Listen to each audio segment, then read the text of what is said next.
Coming up on Sophisticated Mom. You meet better partners to get married. When you put yourself in different positions in different social circles, then you meet other people, you meet other men, you meet better men, you meet the highest possibly potential mate that you can possibly meet, as opposed to just going outside of your door and going to the grocery store every day and doing the same old routine, seeing the same old type of people. You're not even let's say you're single and you're waiting, you're not even diversifying the type of people that you could meet or the type of partners that you can meet by sitting here in the four corners of your wall and doing the same mundane routine, not doing any freaking anything.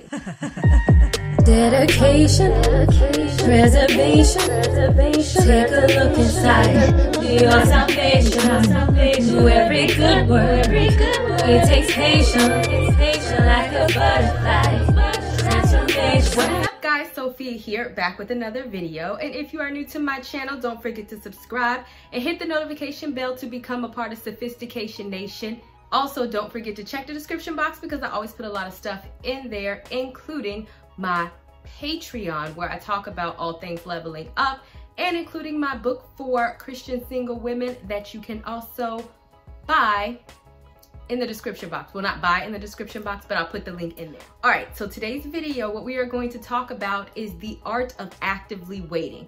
So I think that a lot of women get so frustrated when it comes to waiting on God for a relationship, for a man. However, the art of waiting should never be this passive thing where you're just like watching, bored, sitting in depression, crying, praying, wondering, hoping, wishing upon a star. When, God, when is this gonna come true? Because then you're just gonna frustrate yourself because you're not actually living your life. You're just waiting for your life to start when a man comes in it, and that is the opposite of what you should be doing. And that is the opposite of what God wants you to be doing. And as always, we about to jump into a Bible verse. All right, so today's Bible verse is gonna come from 1 Corinthians 7:32 through 35.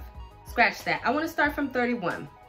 It says, "And those who use the world, taking advantage of its opportunities as though they did not make full use of it. For the outward form is this world, its present and social material nature is passing away." So basically, understand that even though your life seems long, even though your wait seems long, even though your wait for a man seems long, it's like heaven is eternity. So what's eternity compared to earth? It's literally within the blink of an eye. So every time that you sit and waste not doing or not maximizing your opportunity is time wasted. Yes, the earth is a materially earthly realm. However, that doesn't mean that you have to waste all of it soaking and wasting and hoping and dreaming and being depressed about what you don't have. Why can't you go after your own abundance in whatever capacity that might look like to you? Who says that you can't? Why else would you be put on this earth if God did not want you to maximize your potential and whatever that looks like for you? So to prove my point, I'm actually going to continue to go down in verse 34. The unmarried woman or the unmarried woman is concerned about the matters of the Lord, how to be holy and set apart in both body and spirit, but the married woman is concerned about worldly things and how she might please her husband. Now, I don't want to offend all of y'all who want to get offended. Oh, when I become no.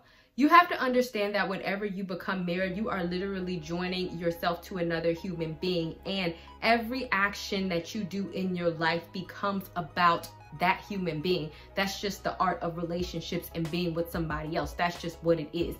A lot of people are pining away for something that they don't have an actual realistic standpoint on what it actually means to be married. You just can't up and do, up and spend, up and start a business, up and go move here, up and do anything without the permission of your spouse, because that's just what it is. That's not to say that you're a piece of property or you don't have to ask nobody to do anything when you're married, but the fact of the matter is like legit you do. You have to consult your husband when you are making decisions and vice versa. So a lot of people, and I can tell you firsthand from counseling people, is that y'all want to whine and pine for something that you are going to look back on your single life and wonder, why did I waste it away sitting here waiting for something? And now that I've gotten into that situation, aka a marriage, a lot of people turn around and regret why they were not more active or why they were not more progressive on living their single life to their fullest potential possible. Because at the end of the day, like I always says in my video, Chase the Purpose and Not the Man, when you move up in your life, you meet better partners to get married. When you put yourself in different positions in different social circles, then you meet other people, you meet other men, you meet better men, you meet the highest possibly potential mate that you can possibly meet, as opposed to just going outside of your door and going to the grocery store every day and doing the same old routine, seeing the same old type of people. You're not even let's say you're single and you're waiting, you're not even diversifying the type of people that you could meet or the type of partners that you can meet by sitting here in the four corners of your wall and doing the same mundane routine, not doing any freaking anything. And so at the very least, if you're waiting for a man, can you at least make some bank? Can you at least start your business? Can you at least wish upon a star and make that dream come true? Can you at least be a woman of high value and be the Proverbs 31 woman, a woman that is worth more than rubies, which I have a video on and I'm legit gonna put that in the description box as well. But what I'm saying is so that you can understand that the type of woman that you want to become while you're waiting, because you will be becoming, should be a woman that is sought after by other men. Being basic, and what women do is just staying on the basic mundane level, put you in a category of a whole bunch of other women. And guess what? Anybody can sit there and wait and not do anything much, but what makes you different from the next woman that's looking at this dude right there? Don't you want to put yourself in a different caliber or a different type of circle where you can actually attract a different type of man, that he's looking for a specific type of woman that you just so happen to become, that not everybody is? Because a lot of women don't want to look at it from the opposite end of the spectrum. Just like you want the best possible man for you in whatever capacity that looks like according to your own stipulations, the man also wants the best possible woman for him according to his own stipulations. But if you're so busy staying stuck and waiting, not actively waiting, which is a verb, which means you are doing, which means you are mastering, then guess what? You're not going to become one of those type of women that meet one of those stipulations, and you remain on the absolute basic level. Sorry, but it had to be said. The last verse that I actually want to quote is in the same chapter, and it comes from 35. It says, "Now I say this for your own benefit, not to restrict you, but to promote what is appropriate and secure undistracted devotion to the Lord."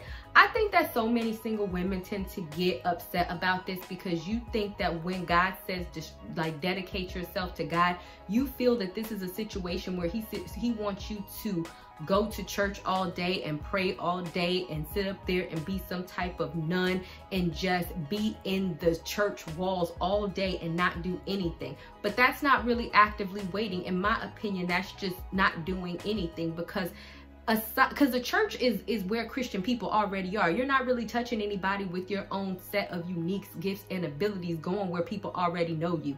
What's the point of that? And I actually have a video on finding your God-given purpose as well.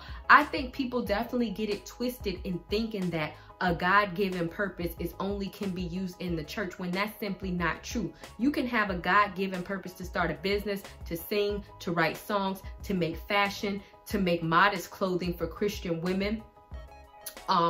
Speaking of which, modest clothing for Christian women.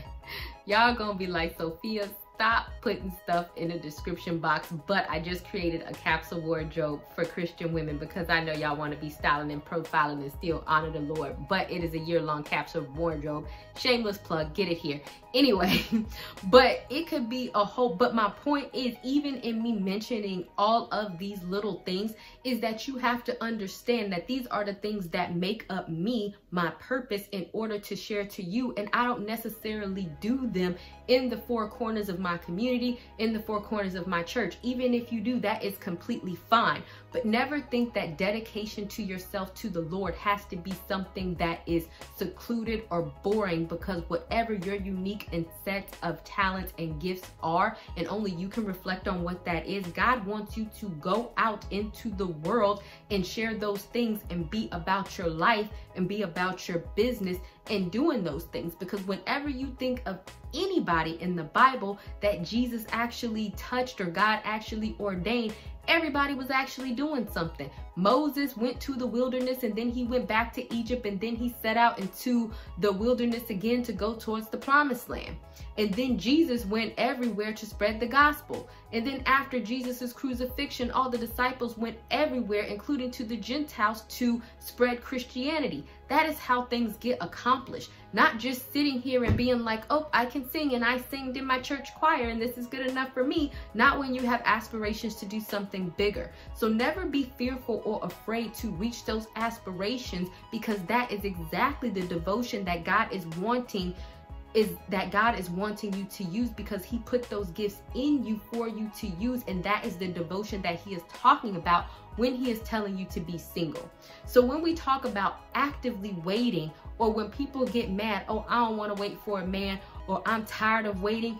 If you're actively waiting, you shouldn't be tired of doing anything, because you should be out living your life, and the art of waiting shouldn't even bother you, because if you're so busy doing, then yeah, you might be waiting for that portion of your life, the relationship portion of your life, but everywhere else you're mastering by doing. And it's not a situation where you should get bored, frustrated, or upset because you're so busy doing what you need to do, setting on your God-given purpose and devoting yourself to God in the way that he ordained, in whatever capacity that means to you.